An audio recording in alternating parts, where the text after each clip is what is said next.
Hi, நான் உங்கள் doctor Lakshmi. இன்றைக்கி நம்ம பார்க்கக்கூடிய டாபிக் எது பார்த்தீங்கன்னா நியூ நேட்டல் ஜாண்டிஸ். அதாவது ஒரு குழந்தைக்கு ஏன் ஜாண்டிஸ் வருது, அதாவது மஞ்சக்காமல் ஏன் ஏற்படுது, இதுக்கான காரணங்கள் என்னெல்லாம் இருக்கலாம், அதே மாதிரி இதை எப்படி மேனேஜ் பண்ணலாம், அண்ட் இதுக்கான இன்வெஸ்டிகேஷன்ஸ் என்னெல்லாம் பண்ணுவாங்கன்றது பற்றி இந்த வீடியோவில் டீட்டெயிலாக பார்ப்போம். நியூ நேட்டல் ஜாண்டிஸ் அப்படின்னா என்னென்னா பிறப்பு மஞ்சக்காமலில் குறிப்பிடுவாங்க. இந்த ஜாண்டிஸ் இருக்கா இந்த குழந்தைக்கு, அதாவது மஞ்சக்காமல் இருக்கான்றதை எப்படி தெரிஞ்சுப்போன்னு பார்த்தோம்னா அந்த குழந்தைனுடைய சர்மமும் கண்களும் மஞ்சள் நிறத்தில் மாறுறது இருக்கும். நம்மளுடைய சிவப்பு அணுக்களினுடைய ஒரு பை ப்ராடக்ட் தான் இந்த பிலிருபின். இந்த பிலிருபின் நம்மளுடைய ரத்தத்தில் அதிக அளவு இருக்கிறதுனால தான் இந்த மஞ்சக்காமல் என்றது ஏற்படுது. இதுக்கான காரணங்கள் என்னன்றதை பற்றி பார்ப்போம்.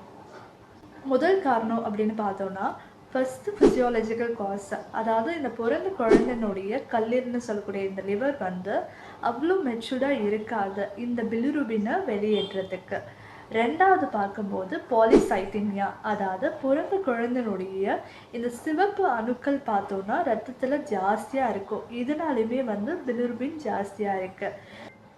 மூணாவது காரணம்னு பார்த்தோன்னா பிரெஸ்ட் ஃபீடிங் ஜாண்டிஸ், அதாவது ஒரு பிறந்த குழந்தைக்கு போதுமான அளவு தாய்ப்பாலோ இல்லை ஃபார்முலா மில்க்கோ கிடைக்கலன்னும் போது அந்த குழந்தை என்ன ஆகும்னா டீஹைட்ரேட் ஆகும், அதாவது நீர் சத்து குறைய ஆரம்பிக்கும். அண்ட் அதோட பவல் மூமெண்ட்ஸுமே வந்து குறைஞ்சிடும். இதனால் அதோட பிலிருபின் எக்ஸ்க்ரீஷன், பிலிருபினுடைய வெளியேற்றமும் குறையுது. இதனால் மஞ்சக்காமல் ஏற்படுது. நாலாவது காரணம் பார்த்தோம்னா பிரெஸ்ட் மில்க் ஜாண்டிஸ், அதாவது அந்த தாய்ப்பாலில் இருக்கக்கூடிய சில சப்ஸ்டன்ஸ் வந்து இந்த பிலிருபினுடைய ப்ராசஸை இன்ஹிபிட் பண்ணுது, தடுக்குது. இதனாலையுமே மஞ்சக்காமல் ஏற்படுன்னு சொல்கிறாங்க. அண்ட் அஞ்சாவது காரணம்னு பார்த்தோன்னா சில இன்ஃபெக்ஷன்ஸ்னால, செப்சிஸ், டார்ச்சர், இந்த மாதிரியான இன்ஃபெக்ஷன்ஸ்னாலுமே வந்து மஞ்சக்காமல் ஏற்படுறது. ஆறாவது பார்க்கும்போது இந்த ஜெனட்டிக் டெஃபிஷியன்சி, அதாவது G6PD சொல்லக்கூடிய இந்த ஜெனட்டிக் என்சைமில் டெஃபிஷியன்சி ஏற்படக்கூடியதுனால ஜாண்டிஸ் ஏற்படுது.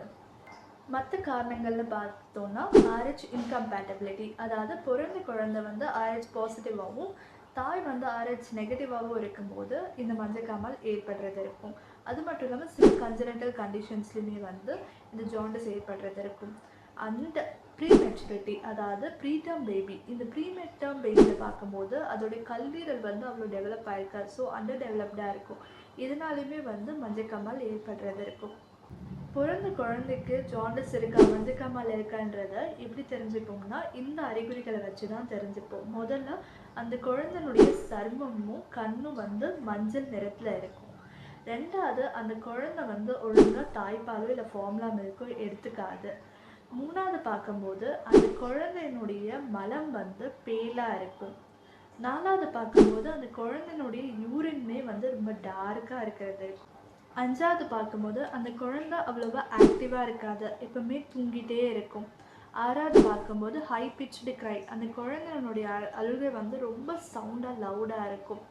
என்ன மாதிரியான இன்வெஸ்டிகேஷன், எந்த மாதிரியான ரத்த டெஸ்ட் எடுக்கணும் அப்படின்னு பார்த்தோன்னா முதல்ல அந்த குழந்தையனுடைய தாயோடைய பிளட் குரூப்பிங் பார்க்கணும்.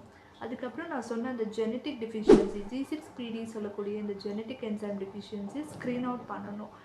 மூணாவது பார்க்கும்போது ஹீமோகிராம் பார்ப்பாங்க, ஹீமோலைசிஸ் இருக்கான்னு செக் பண்ணுறதுக்கு. அதாவது இங்கே என்ன நடக்கும்னா ரெடிகுலோசைட் கவுண்ட் வந்து இன்க்ரீஸ் ஆகிடும், பேக்டு செல் வால்யூம் ஒரு ஹீமோக்ளோபினுடைய அளவு வந்து ஃபால் ஆகும். அண்ட் பெரிஃபரல் ஸ்மியர் பார்ப்பாங்க, ஸ்பிரோசைட்ஸ் இருக்கான்றதுக்கு பெரிஃபரல் ஸ்மியர் செக் பண்ணுவாங்க. அந்த குழந்தைக்கு ஜாண்டிஸ் இருக்குது, மஞ்சக்காமல் இருக்குன்னா டோட்டல் சீரம் பிலிருபினுடைய லெவல்ஸ் பார்ப்பாங்க. ஸோ எவ்ரி 6 to 8 ஹவர்ஸ்க்கு அப்புறம் ரிப்பீட் பண்ணி பார்க்கணும். மேனேஜ்மெண்ட் அப்படின்னு பார்க்கும்போது ஃபோட்டோதெரப்பியில் வைப்பாங்க பேபியை. And exchange transfusion. மூணாவது பார்க்கும்போது IV ஹீமோக்ளோபின்ஸ்.